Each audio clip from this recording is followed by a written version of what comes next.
2, 3. Yo, baik lagi kita dari Meaty Mates. Oke, Pan. Kali ini Yoi, kita Bang. mau bahas apa nih, Pan? Di Kita kali hari yang Cerah ini ya. cerah ini ya. Hari yang barokah. Barokah. Jumat Iya. barokah ini. Ini nggak lihat nih. Nih. Wih, Apa itu, Bang? kopiah. Kopiah nih. Kopiah. Gua kira rambut. Ya, kita sekarang Yoi. mau bahas MBG ya. Ya, iya. Isu yang sangat menarik nih di era pemerintah Pak Prabowo. Panas-panasnya nih di isu ini di tahun 2025. MBG, apa itu? Makan bergizi gratis. Yang katanya menjadi program andalan bagi Pak Prabowo di yang tahun digadang-gadang Ya. ini ya dari masa kampanye lagi. Cuma kita lihat dulu nih, ini beneran akan berjalan mulus atau ada drama di belakangnya. Iya. Menarik dibahas. Menarik. Apa itu MBG? Bang, lu sebagai yang lebih tua nih dari kita-kita Asik, nih iya, boleh. di dunia perkuliahan ya. Iya, iya. Dan mungkin lu juga lebih membaca nih, kenapa sih ada MBG dan apa itu MBG? Bisa nggak lu jelasin sedikit apa itu MBG, Bang? Jadi intinya aja ya. Iya, Kalau intinya dijelasin aja gimana? panjang Iya. kayak presentasi panjang banget nanti. Aduh. Jadi intinya tuh gua tangkap ya. Oke. Sasaran MBG itu adalah kan nih kita lihat sasarannya dulu nih.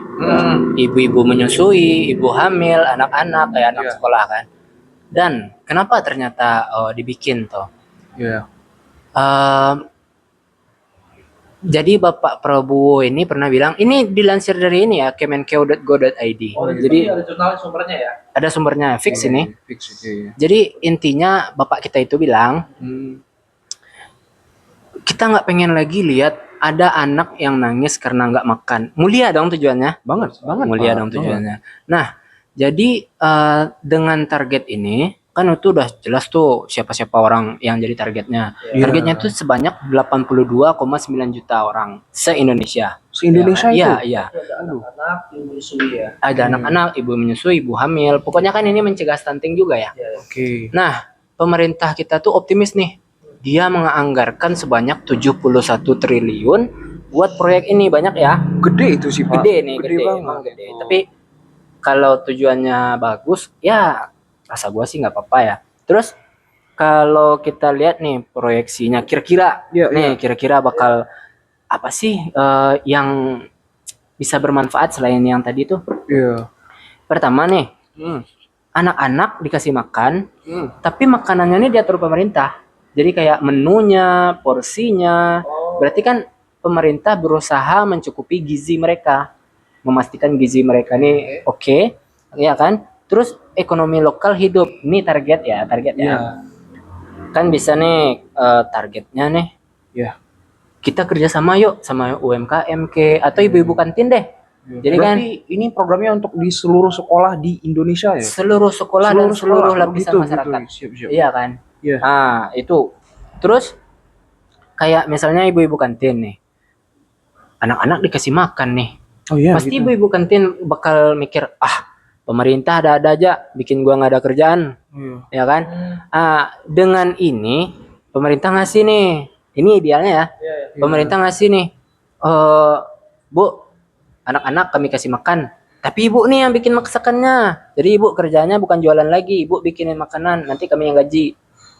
Berarti uang masuk si UMKM atau ibu-ibu kantin ini dari pemerintah gitu, Bang. Betul. Dan tidak mengganggu mata pencahariannya juga berarti ya. Iya, Oh, gitu. Idealnya. Idealnya ya, seharusnya ya. Berarti kita bayangin makan gratis tapi juga bikin roda ekonomi berputar. Yes, kira-kira kayak gitu. Berarti idealnya itu win-win solution. Win-win solution. Kalau kata orang Minang, lama di awak ketujuh di orang. Asik. Itu kalau kata orang Minang. Cuman mungkin apa nih, Bang? Arti dari itu, Bang? Iya. Oh iya. Bahasa Indonesia translate apa nih, Bang? Apalagi lu Jawa, lama gede di Jawa ya. Iya. Jadi lama di awak ketujuh di orang tuh ya kalau di HI win-win solution lah. Win-win solution. Jadi kita menang, orang menang. Kita senang, orang senang. Berarti bukan zero sum game ya? Bukan ya.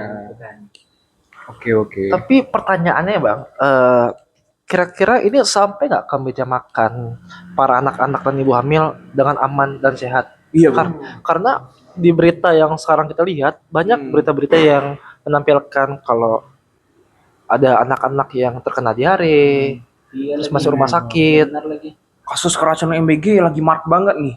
Iya kan akhir-akhir ini. Iya, jadi yang jadi pertanyaannya harusnya kan pemerintah sudah merencanakan dengan baik Bener sampai ke bener. meja makan. Iya. Namun kok masih ada ya eh, kejadian seperti itu. Iya. Kira-kira menurut lu dari pandangan awam lu deh, kok bisa kayak gitu bang? Kenapa bang?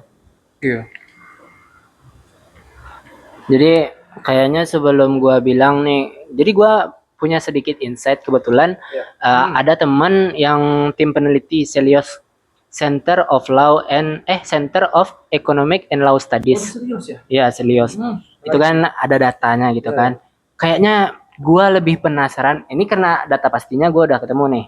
Coba deh sebagai masyarakat yang gua nggak tahu lu belum udah meneliti apa belum, cuman pandangan lu aja Pandangan deh. gua ya? Ya, pandangan lu aja deh. Umumnya deh. Oke. Ya, pandangan umum deh. Menurut gua pribadi ya. Kalau pandangan gua sih sebenarnya MBG ini kayaknya belum jadi, seharusnya jangan jadi prioritas ya. Soalnya begini Pak, gua lihat-lihat kan dari berita pemberitaan kan, katanya MBG ini menyerap sekitar 200-an triliun dana pendidikan itu. Seharusnya dana yang segede itu kan bisa better kita alokasikan untuk memajukan pendidikan daripada ke program ini gitu. Menarik. Iya kan, itu pertanyaan terbesar gua itu. Tapi gua yang anggaran pendidikan diserap oleh MBG gua belum baca ya jujur. Oh gitu. Tapi Iya, gua iya. ini nih, jadi salah satu program Bapak Prabowo yang lain nih yang cukup menarik kan, ada namanya Sekolah Rakyat. Sekolah rakyat. Ya, Sekolah Rakyat. Ini out of context sedikit ya. Iya. Gua pernah dengar sih, Iya, Bang. Cuman sekolah. tolong jelasin dikit deh. Sekolah Rakyat tuh jadi sistemnya nanti anak-anak ini bakalan tinggal di sekolah kayak modelan pesantren. Tapi kan pesantren dia Islam-Islaman, nanti dia menanamkan nilai Islam lah ini kan. Nah, si Sekolah Rakyat ini sama Iya. kayak gitu, cuman dia menanamkan bakal lebih menanamkannya ya Hmm. nilai-nilai kebangsaan. Pertama itu yang jelas Oke. kan. Abis itu kayak sekolah-sekolah yang tahu nggak sih lu SMA di mana? Gua SMA di Pariaman, Bang. SMA di Pariaman. Gua Iya. nggak tahu di sana gimana. Yang jelas kalau kayak gua nih SMA di Bukit Tinggi itu negeri loh, tapi kami bayar SPP. Oh gitu. Serius. Negeri bayar SPP. Kalau gua enggak sih, Bang. Kalau Enggak SMA ya? di Pariaman enggak. Nah, Bayar SPP. negeri bayar SPP. Gua dulu 130 sebulan. Oh gitu. Setahu gua ya negeri gratis loh. Nah, gua juga heran Wah tuh. ini menarik Gua dibahas nggak tahu berikutnya nih. Coba Ya, nanti itu kita bahas ya. kita. Pas MBG-nya dulu. Nah, Oh, iya. si Sekolah Rakyat ini Iya. dia menghapuskan tuh yang SPP Oh, kayak gitu. gitu tuh. Jadi nggak ada Oke. kan. Nah, tapi kita kan sekarang lagi bahas MBG. Iya. Kita balik ke MBG-nya dulu nih. Oke. Iya kan? Yes. Tadi lu bilang gimana? Ini apakah ini program yang benar-benar bermanfaat? Apakah ini harus menjadi prioritas pemerintahan kita gitu loh? Sementara kan ada pendidikan yang harusnya lebih penting kita prioritaskan, Pak. Dan gaji guru juga kita kan tahu Benar, Pak. berapa gaji guru sekarang di bawah sejuta. Iya. Gue nggak tahu sih anggaran pastinya berapa. Cuman guru honorer kadang ada yang digaji sampai 300.000 sebulan. Waduh. Apalagi guru ini merupakan apa ya? Pahlawan terbesar bagi bangsa ini untuk memajukan pendidikan Indonesia. Garda terdepan lah ya. Iyalah. Iya itu benar juga. Tapi kita balik lagi ya. Nanti Hmm. itu kayaknya Oh asik iya, juga tuh kepanjangan dibahas ya, Pak. nanti Iya, tuh. bahas nanti. Kita balik lagi ke CMBG-nya. Hmm. Idealnya kan bagus nih. Jadi ada anak-anak yang nggak makan, kita kasih nih peluang minimal. Kalaupun biasanya dia nggak makan jadi kan idealnya sehari makan 3 kali, Iya. minimal sekali deh.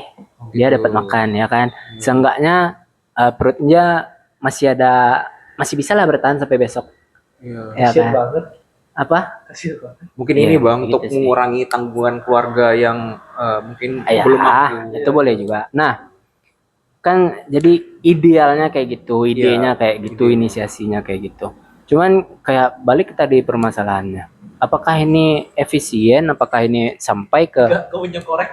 Oh gitu. Oh, lu nanya gua. Sorry. Sampai mana tadi? Sampai misian. Oh ya. Oke. Apakah ini sampai ke tangan anak-anak? Pokoknya targetnya. Oke. ya kan? Oke. Jadi kalau sampai kita lihat di beberapa daerah, Oke. sampai sih emang sampai. Cuman tapi ada tapinya ya. tapinya nih ada yang gak enak tapinya nih. bro, ada tapinya. Tapinya yang gak enak nih. Gua pun sering lihat, apalagi gua cukup aktif bermedsos. Gua buka YouTube, IG dan teman-temannya kan. Gen Z banget ya. Iyalah. Oh iya, iya. Jadi banyak nih kayak kasus keracunan, sudah tuh logistik ribet, SDM-nya terbatas. Maksudnya nih SDM yang mengelolanya ya, Juru masaknya. juru masaknya dan yang apa-apanya lah. Akhirnya dikritisi oleh orang-orang, mahasiswa ke, aktivis ke, masyarakat ke. Nah, pertama gua mau ngomongin masalah keracunannya dulu nih. Oke. Jadi di beberapa YouTube yang gue lihat, bahkan jadi dia kan menghidangkan masakan buat anak-anak sekolah nih. Terus nanti setelah dipakai harus dicuci dong. Iya. Nah, ternyata cucinya asal-asalan. Aduh. Ada yang maaf ya, gua aja enek lihat tempat cucinya aja enek. Oh gitu ya. Kayak kotor banget. kurang gitu. memadai. Kurang higienis memadai. kali ya. Iya. Terus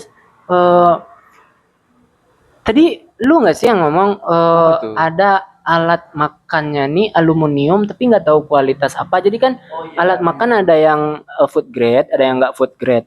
Nah mungkin dia mengandung timbal kayak gua nggak tahu ya apa ya namanya ya. Nah masuk nih ke makanan anak-anak nih, itu tuh yang bikin keracunan tuh beberapanya Itu gua lihat. kontroversinya kemarin gue lihat di Twitter ya Pak, mengenai itu ada katanya mengandung logam berat atau apa gitu, food tray-nya lah. Berarti pengawasannya masih belum oke nih dari pemerintah untuk yang membuat makanan MBG ini, Bang ya. Cuma menarik juga, ya mengapa pemerintah tidak teliti dalam hal tersebut ya, Bang ya? Iya bener. Sedangkan ya kita tahu ini kan masuk ke perut. Yoi. Bagi anak-anak dan ibu hamil kan itu bisa berbahaya sekali. Yang awalnya pengen menyelamatkan, rupanya malah menjadikan seperti ini. Balik 180 derajat jadinya Pak. Iya. Targetnya bikin bahagia tapi malah jadi sengsara. Iya. Ya kan? Jadi ini nih salah satunya nih di Selios, dari artikel yang dibikin Selios, gua lihat. Jadi kata dia cawe-cawe gitu, sistemnya tuh cawe-cawe gitu. Cawe-cawe gitu. Jadi jadi kan kita sentralistik nih. Sistem kita nih kayak Iya. anggaran ini itunya semuanya dari pusat. It's okay dari pusat. Cuman kalau kayak yang bakal ditargetkan langsung ke masyarakat, kita tahulah pejabat kita seperti apa. Aduh. Ya kan? Tahulah kita pejabat kita seperti apa. Misalnya nih, yang agak berat. gua gubernur. Yep. Dia wali kota. Ya. Lu camat. Gue mau wapres deh. Oke, lu wapres Iya, deh. enggak apa deh, kita kasih. Ya oke. Boleh lah, lu wapres Boleh deh. lu apres deh. Biar ini kan.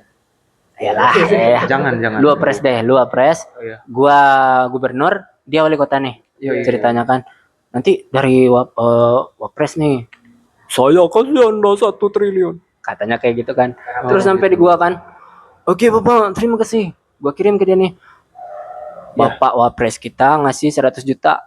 Kok dipotong?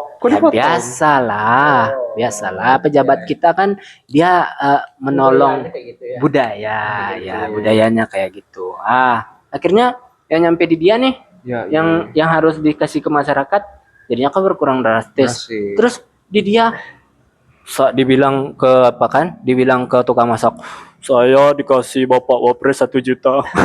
Kata dia kan. Megap-megapan tuh ngejar target, Nah, Pak. itu jadi udah tersulap. Kalau kata orang Minang ya, disulap gitu. Habis. Lama-lama habis. Makanya di beberapa YouTube yang gue lihat, beberapa short, pokoknya review-review MBG lah, makanannya hambar, sedikit, terus kayak menunya, masa iya kita MBG nih bergizi kan, Bergizi. jadi nasi putih lauknya mie Ci. Aduh, nasi putih lauknya mie apa-apaan. Aduh, parah. Tuh kalau dokter Tirta nonton tuh udah marah besar sih tuh. Ngamuk deh itu, Pak. Ini marah kalau misalnya anaknya bukan MU. Lebih marah itu sih ya. Lebih marah itu sih. Gitulah gue lihat ya. Oke. Kenapa akhirnya sampai ke tangan anak-anak. Tapi ada tapinya nih yang berat banget lah gitu. Iya. Yang kedua dia Bang itu katanya logistika ribet Bang. Dan Indonesia kan negara kepulauan. Yes. Ngirim bahan segar ke pelosok itu nggak gampang. Betul. itu kan salah satu resikonya, dan peran pemerintah kan gimana manajemen resiko ini dengan baik. Cuma nyatanya ya dari 17.000 pulau di Indonesia ya, kita tahu ya hanya beberapa pulau yang tergapai untuk saat ini. Dan itu pun masih kurang proper gimana untuk semuanya. Sebenarnya ya di zaman globalisasi kita yang udah maju banget ini, banget ya. Bahkan nih Pak. Ini Oke. kita mikir-mikir bego aja deh. Oke. Kita ada ATM, kita ada rekening, ada bank. Oke. Bisa tuh Bapak Gibran kan, saya transfer ke kamu ya Dit katanya. Ke sini kan ke gua langsung kan. Aduh. Dia dari Jakarta. Dia di IKN apa Jakarta sih? Kurang tahu, masih aktif. Nggak tahu ya. Oh ya. Pokoknya itulah. Dia dari sana kan, dikirimnya ke gua. Ya kan? Oke. Terus kalau misalkan masalah logistik nih, kenapa ayam misalnya kita pengen makan ayam nih buat anak-anak. Iya. Kan nggak harus dari Jakarta ayamnya. Bisa aja kita minta dari ini kan. Dari Padang bisa. Iya, minta dari ini dekat sini ada yang kandang ayam nih, yang jualan ayam nih. Iya. Jualan ayam bukan kandang ayam ya.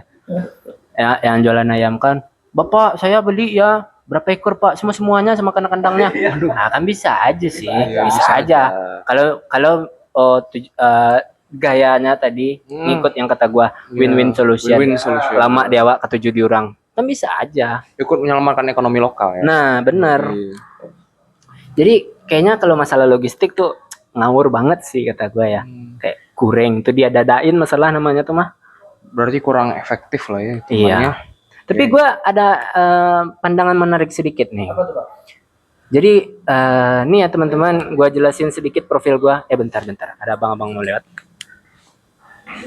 Lucu banget ya. Lucu banget. Nanti kita podcast tag di rumah aja gak sih? biar suasana lebih chill. Mau lanjut. Nggak apa-apa, aja. Jadi gua kan latar belakang profil gua nih, gua sarjana hubungan internasional. Oke. Jadi Kita semua sih Pak. iya, Nggak apa-apa. Dia masih Ikut OTW. Itu hitungannya iya. ya. Oke. Jadi ada sedikit pandangan dari hubungan internasional nih, konsep gitu lah Oke. kan. Jadi ada namanya security studies. Security Iya. studies. Iya. Apa tuh? Security studies itu adalah Kajian keamanan. kajian yang mempelajari keamanan. Keamanannya ini, jadi kalau kita mikir keamanan tuh bersangkutan dengan militer, perang, itu namanya old security kan. gitu. Jadi ada nih yang versi baru, Modern security modern itu. security lah kira-kira Oke, namanya ya. oke. Jadi itu termasuklah salah satunya pangan. Pangan. Bahkan budaya pun masuk. Tapi kita yang mau bahas yang pangan aja ya. Iya, oke. Jadi dengan Berarti modern security ini berkaitan dengan kemanusiaan ya, keamanan individu. keamanan individu, budaya, pakai pokoknya yang di luar perang-perangan ya. Iya. Masuk nih. Jadi apa? Oh, ada bocil lewat ya? Iya. Oh iya, nggak apa-apa. Nggak apa-apa. Kedengaran kok. Iya. Jadi ini nih adalah isu yang strategis, Oke. isu energi gitu kan, Isu energi. ketahanan pangan kan untuk memberdayakan masyarakat. Bagaimana Iya. negara mampu untuk mengayomi masyarakatnya, melindungi masyarakatnya. Tapi dipikir-pikir benar sih, kalau Apa masyarakat mati karena nggak makan, berarti nggak aman dong. Nggak aman. Nah, masuk Aman. sih. Itu sebenarnya masuk sih. Terus ada juga nih welfare state. Jadi ya kira-kira nih mungkin ya kita kasih ke abang belakang aja kali ya. Oke, karena ada gangguan teknis, kita selesaikan sampai sekarang dulu ya. Nanti kita lanjut di lokasi berikutnya. Ya, kita dari Mitimates mohon undur diri. Terima kasih. Wassalamualaikum warahmatullahi wabarakatuh. Oke, itu yang katanya. Enggak apa-apa, masukin aja lah. Tadi emang maksud Pak.